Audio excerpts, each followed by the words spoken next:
was 86.5 kilograms, so I'm definitely getting lighter, but I'm also feeling kind of flat as of the past couple of days or past week. So like I say, it's part of the game, and I have to get flat in order to get a little bit leaner. So things are moving. I'm just going to be continuing to do what I do at the moment.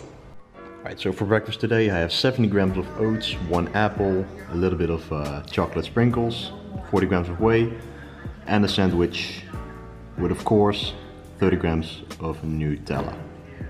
What a way to wake up. Alright, so I'm back home right now and it's time for the pre-workout meal. I've been doing some emails in between editing this video that you're seeing right here. I was feeling quite hungry and, like I said, a little bit flat, so it was time to fuel up on some carbs and a little bit of sodium. I've got something nice right here. So I have my usual bowl of quark. Somebody actually left a comment about me always saying the word quark, so here you go, quark. With 2 bananas because I didn't have those in the morning. And then I have 4 rice cakes with 20 grams of peanut butter in total and a little bit of Himalayan salt. Alright, so a package came in. Let's see what's inside. Alright, so I got myself a new pair of Legend London jeans. If you have quads, these will fit you perfect. Now I've been getting quite a lot of questions about the size that I pick for Legend London jeans. I normally pick 34 long, and that was the biggest size, but eventually my pants started ripping because they were a little bit too tight, and especially around the quad area. So now that they have 36 long, I decided to give that a try, and we'll see how they fit. Alright, so these actually fit a lot better. They're still very tight around the quads, which is actually what they're supposed to be. Dieting feels. So as you can see, they fit me very well. I'm actually seeing some striations come in through my pants. That's yeah, crazy. So yeah, fits good. Alright, so as I've mentioned in the video like 2 times already, the deficit is definitely kicking in right now. I've been feeling quite flat, especially throughout the week. As the days after my refeed day are coming around, I'm starting to feel flat during my workouts and, you know, in general. And this would be probably the time that a lot of people will say, F this, I'm gonna stop cutting and start bulking again because I'm feeling like a little bitch. These are the moments that you simply have to fight through the deficit and through the hard times. You simply have to keep the end result in mind. You know, I want to step on stage, I have to get very lean. So feeling flat is actually a good sign. It's a sign that I'm getting leaner. It's a sign that the deficit is definitely kicking in and doing its work. So we gotta simply stop complaining, accept the flatness that is simply a byproduct of getting leaner, since your carbs are way lower and you have less glycogen in the muscles. So I just simply gotta fight through it. There's no simple other way around it. Well, there would be, but I'm a natural. It comes with the process. It's all part of the game. So without further ado, just wanted to quickly update you guys on that. I'm going to head to the gym now and hit a upper body session. So I'll take you guys with me.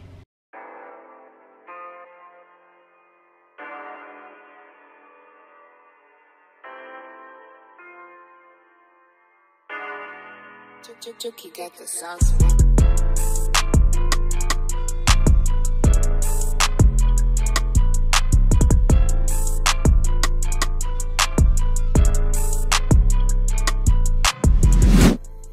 Alright, so what you're seeing right here is my personal upper body mobility warm-up that I've been doing for the past, I'd say 5 years. And of course, I do some different exercises or routines here and there, but I've always stayed consistent with this type of stuff.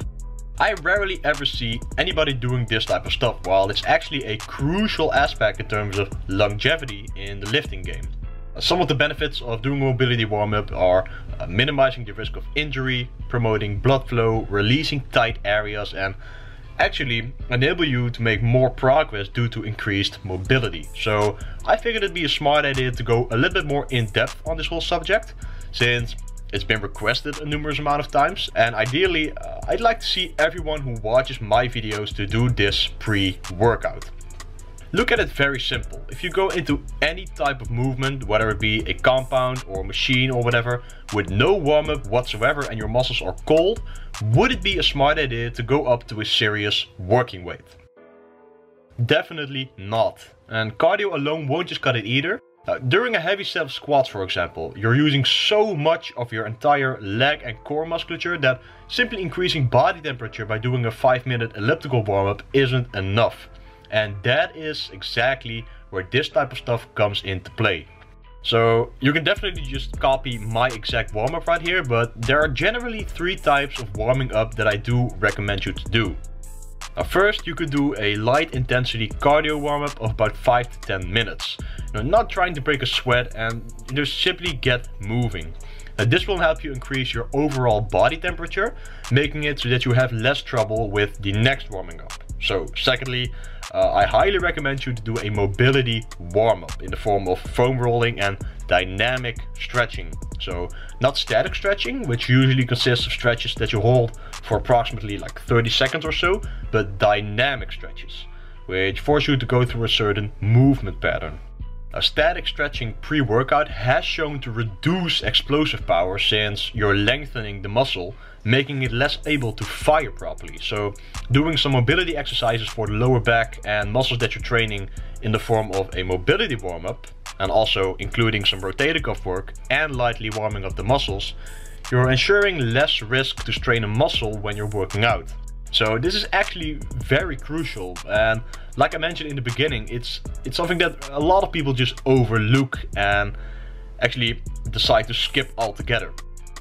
And thirdly, even if you decide to skip part 1 and 2 of the warm-up, which I do see happen a lot of time, but I totally do not recommend, at least warm up in weight for the exercise that you're going to be doing. So for example, if you bench 2 plates as your working set, start off with the bar and increase the weight with small increments. Going lower in reps, the heavier the weight becomes. So in general, my personal bench warm-up would look something like this. I would bench the bar for 20 reps, 90 pounds for 10 reps, 145 for 5 to 6 reps, 175 for 3 to 4 reps, 220 for 2 to 3 reps, 240 for 1 rep, and then I start my working set of 265 for 3 to 5 reps, and then go RPT style for my second and third set. Now at first I'm warming up my muscles with higher reps, and as you can see, the heavier the weight becomes, the lower my reps become. And this is because I'm aiming to warm up my central nervous system to handle more weight, which also enables me to perform my working sets better since I'm progressively handling more weight on the bar as part of the warm-up.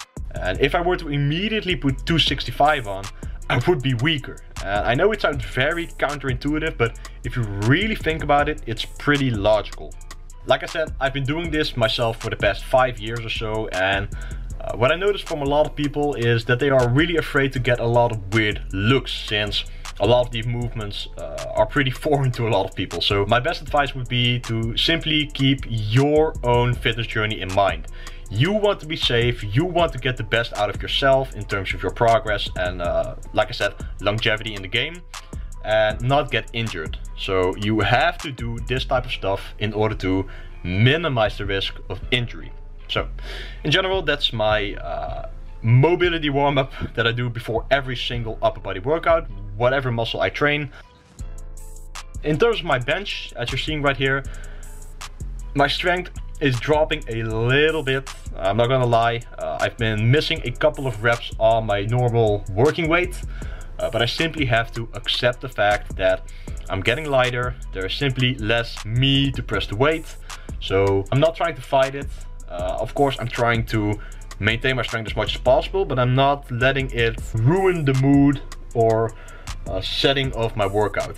This happens, especially when you get lighter, when you get leaner. A byproduct of that will be that you're losing a little bit of strength. So I'm trying my best to maintain as much strength as possible, but it's just something that's part of the game, man. And I keep stressing this, but it is part of the game. Don't try to emotionally fight it and think that you're losing a lot of muscle mass. It's simply part of the game. You're weighing lighter, so just press as much as you humanly can and try to maintain as much strength as you possibly can.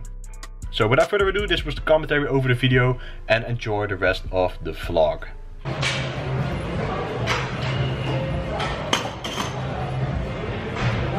Alright guys, I am back home from the gym. I ate a post-workout meal, I showered, so I'm feeling fresh again. And I decided that since I have a pretty relaxed night tonight, I'm going to be doing a smooth panther stretching routine. Now, I believe 2 years ago I saw TheNattyProfessor collabing with the online coach. A shout out to both of you. And I was already following the online coach, but I came across TheNattyProfessor, and I've been following him ever since, and he brings out these crazy helpful and effective stretching routines, especially designed for us who lift weights. So they are very effective stretches for squatting, deadlifting, benching, overhead pressing and so forth. And stretching is one of those things that a lot of people neglect, while it is so important. And not just because it's good for you, but actually for the sake of longevity, guys. If you want to be lifting when you're 80 years old or 90 years old, you best take care of your mobility and stretch out your muscles. It's not just all about lifting weights and looking good, you know, there are some things that are very important as well, and that is stretching and the mobility warm-up that I showed in this video in particular. So I'm going to be doing this routine right now. Now, to be fair, before I came across these routines, which is about a couple of months ago I believe, 3 or 4 months, maybe even longer, I'm not sure, ever since he came out with these videos. Before that I kind of slacked in my stretching, so ever since then I've been following these routines and my mobility has definitely increased. So I'll actually put a link to his channel and the playlist down in the description box below, so if you guys are interested, which I highly recommend you to be, you can follow these routines and work on your mobility. So very simple, you just have a stretching mat or exercise mat or whatever you want to call it. You lay on it and you do stretches, or you follow a stretching routine. Because we hit such a deep range of motion, we'll probably be able to get a little bit deeper into the stretch for the latter half. So it's going to be This comes with frequent stretching, guys. Stop slowly. On the same side. Speed. Now, hold this for 30 minutes. As you're breathing, I want you to imagine this. Imagine you're something that's slow. It's also, I want you to be let's go out of this movie. Right, so I dropped some serious knowledge bombs in this video, and as I mentioned, this topic has been requested a lot of times on the channel, so I sincerely hope you guys got something from it and learned a lot from the information that I gave in this video. So without further ado, I hope you guys enjoyed the video. If you did, please be sure to smash the like button, because it really helps out the channel grow. Comment down below and subscribe to the channel for so much more content coming really soon. I'm out, guys, and peace out. See you in the next one.